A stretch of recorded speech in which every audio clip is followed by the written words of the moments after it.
Hello बच्चों, let's see this question.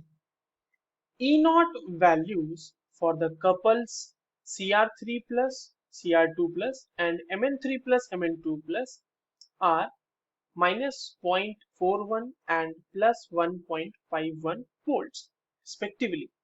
Considering these values, select the correct option from the following statements. Options हमारे क्या कह रहे हैं? Cr2 plus acts as a reducing agent and Mn3 plus acts as an oxidizing agent in their aqueous solutions.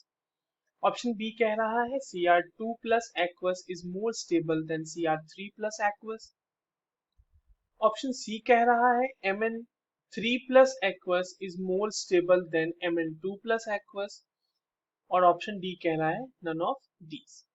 तो चलिए इस question को solve कर लेते हैं बच्चों. और सबसे पहले ये देखते हैं कि इस क्वेश्चन को सॉल्व करने के लिए हमारे पास कौन से की कॉन्सेप्ट की जानकारी होनी चाहिए.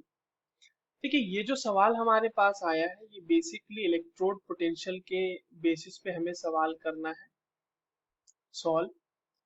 और एक और चीज हम इसमें ध्यान रखेंगे कि इलेक्ट्रोड पोटेंशियल और जो डेल्टा जी होता है उसके बीच का क्या रिलेशन है. तो अगर हम डेल्टा जी को करें तो वो होता है एन एफ ई, राइट.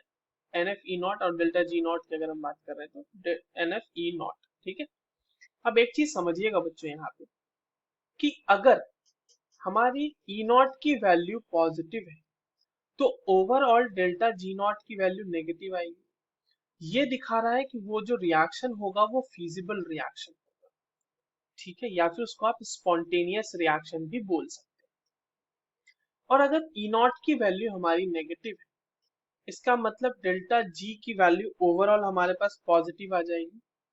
तो वो होगा एक नॉन फीजिबल रिएक्शन. मतलब वो मतलब उतना होना नहीं उसको पसंद होगा उस रिएक्शन को. इस तरह से आप उसको समझ सकते हैं. नाउ अब जो हमारे पास दो अलग अलग इलेक्ट्रोड के कपल गिवन है और उनके लिए ई नॉट की वैल्यू दी हुई है उसको हम लोग लिखते हैं. देखिए, पहला जो है हमारा वो क्रोमियम 3 प्लस क्रोमियम के लिए है. तो क्रोमियम 3 प्लस ये एक इलेक्ट्रॉन गेन करके बनाएगा क्रोमियम 2 प्लस. और इस पर्टिकुलर इलेक्ट्रोड रिएक्शन के लिए ई नॉट की वैल्यू हमारे पास गिवन है माइनस 0.41 वोल्ट्स. और हमारे पास एक दूसरा रिएक्शन है वो है Mn3 plus plus electron giving Mn2 plus. और इसके लिए ई नॉट की वैल्यू गिवन है प्लस 1.51 वोल्ट्स. अब देखिए, डेल्टा जी की वैल्यू या फिर ई नॉट की वैल्यू से भी डायरेक्टली हम अंदाजा तो अब लगा ही सकते हैं. ई नॉट की वैल्यू पॉजिटिव तो फीजिबल एंड ई नॉट की वैल्यू नेगेटिव तो नॉन फीजिबल. तो हमारे पास जो ई नॉट की वैल्यू पॉजिटिव है वो Mn3 प्लस से Mn2 प्लस में कन्वर्जन के लिए अवेलेबल है ना. तो इसका मतलब ये क्या है, ये जो हमारा Mn वाला रिएक्शन है इससे हमें क्या पता चल रहा है ये समझते हैं. क्योंकि ये रिएक्शन फीजिबल है ये हमने कैसे पता किया, इसके पॉजिटिव जो ई नॉट की वैल्यू उससे पता किया. इसका मतलब कि Mn2 प्लस जो है वो ज्यादा स्टेबल है. तभी तो फीजिबिलिटी होगी ना, कोई स्टेबिलिटी गेन करने के लिए तो रिएक्शन हो रही है.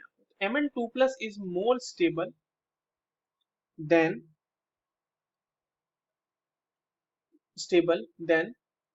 Mn3 plus. ठीक है, Mn2 plus is more stable then Mn3 plus. और ये जो कन्वर्जन है Mn3 प्लस से Mn2 प्लस का, अब देखिए Mn3 प्लस से Mn2 प्लस का कन्वर्जन जो है वहां पर Mn का ऑक्सीडेशन स्टेट डिक्रीज कर रहा है. तो इसका मतलब Mn3 प्लस किसकी तरह एक्ट कर रहा होगा बच्चों, खुद ये रिड्यूस हो रहा है ना. तो Mn3 plus is a will be acting as a oxidizing agent, will be acting as oxidizing agent क्योंकि वो खुद रिड्यूस होना पसंद कर रहा है. वहीं पे अगर हम क्रोमियम कपल की बात करें तो वहां पर आप ये देख रहे हैं कि इसके लिए ई नॉट की वैल्यू नेगेटिव आ रही है. इसका मतलब इसको रिड्यूस होना पसंद नहीं होगा, है ना. Cr3 प्लस से Cr2 प्लस इसको रिड्यूस होना पसंद उतना नहीं होगा. तो अब इसको थोड़ा सा इस तरह से समझ लें अगर हम कि अगर Cr3+ और Cr2+ की स्टेबिलिटी की बात की जाए तो इसका मतलब Cr2+ is more stable than Cr3+, तभी तो ये रिएक्शन कराने में थोड़ी ज्यादा मेहनत लग रही है ना। और अगर हम Cr3+ की बात करें तो Cr3+ तो नहीं, बेसिकली देखो यहाँ पे क्या होगा कि ये जो दूसरी रिएक्शन होगी ना, यानी Cr2+ से Cr3+ जाने की रिएक्शन, तो वो ज्यादा फेवरेबल होगी। तो आपका Cr2+ जो है वो ऑक्सीडाइज होना चाहेगा, यानी Cr3+ में। अच्छा ये उल्टा लिख दिया मैंने, सॉरी, यहाँ पे ये Cr3+ होगा, ये Cr2+ होगा। I am really sorry for that. Cr3+ is more stable then Cr2+, तो इसीलिए Cr2+ will be acting as reducing agent. क्यों रिड्यूसिंग एजेंट बच्चों? क्योंकि Cr2+ को Cr3+ में जाना बहुत पसंद है, Cr3+ की क्योंकि स्टेबिलिटी ज्यादा है। चलिए अब इससे हमारा सॉल्व हो जाना है क्वेश्चन।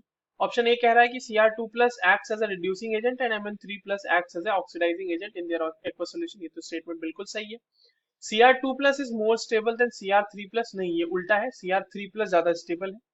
और Mn3+ is more stable than Mn2+, नहीं ये भी उल्टा है, Mn2+ ज्यादा स्टेबल है। तो ये भी ऑप्शन हमारा गलत हो गया। So the correct option will be option number A. I hope you understood this well. All the very best.